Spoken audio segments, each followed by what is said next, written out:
नमस्कार। आज हम कुछ बहुत ही गहरे श्लोकों पर बात करने वाले हैं। ये मृत्यु और उसके बाद का जो सफ़र है उससे जुड़े हैं।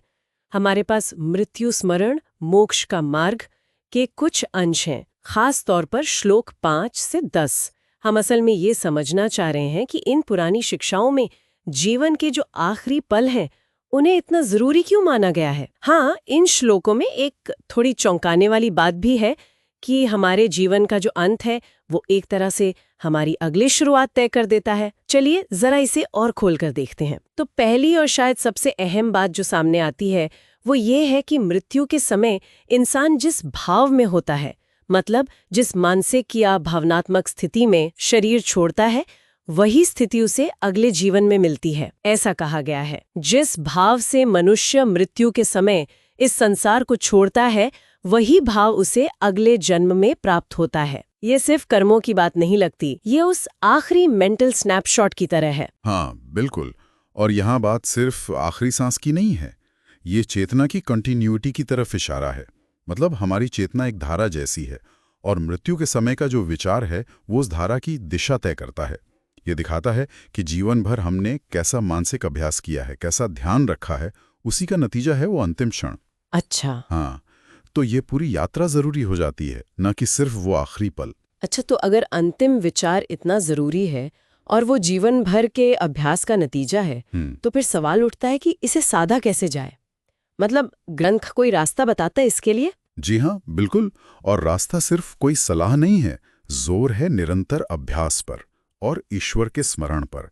मतलब लगातार याद करना, ये नहीं कि बस अंत समय में याद कर लिया तो हो गया, बल इस बात पर है कि मन को लगातार परमात्मा में लगाए रखने का अभ्यास हो पूरी जिंदगी।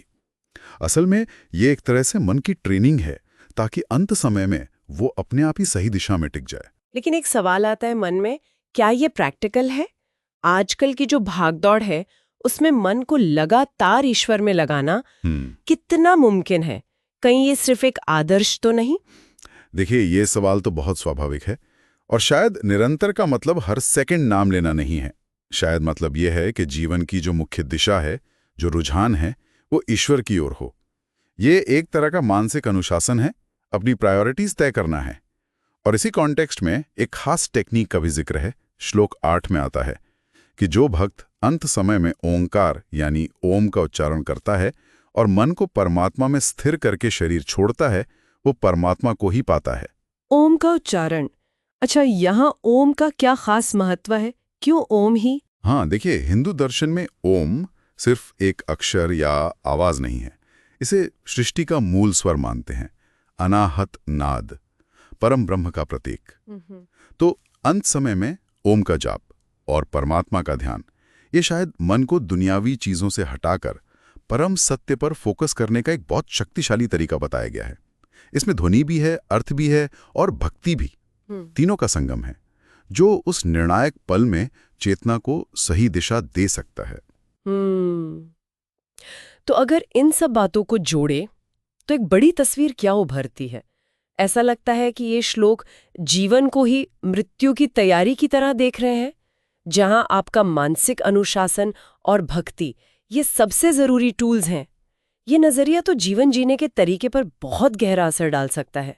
हाँ, निश्चित रूप से।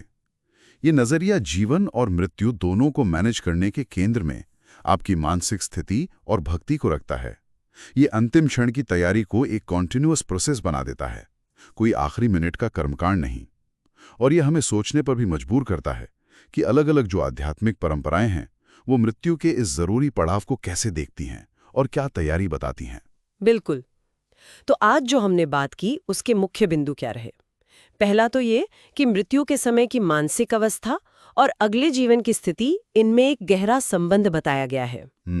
दूसरा, इस अवस्था को साधने के लिए जीवन भर निरंतर अभ्यास और ईश्वर का स्मरण जरूरी है जी। और तीसरा, ओम के जाप को परमात्मा में लीन होने का एक खास तरीका बताया गया है। हाँ, और जाते जाते एक विचार छोड़ सकते हैं हम सबके सोचने के लिए कि अगर अंतिम क्षण इतना निर्णायक है तो क्या ये सोच हमारे हर पल को जीने का तरीका बदल सकती है?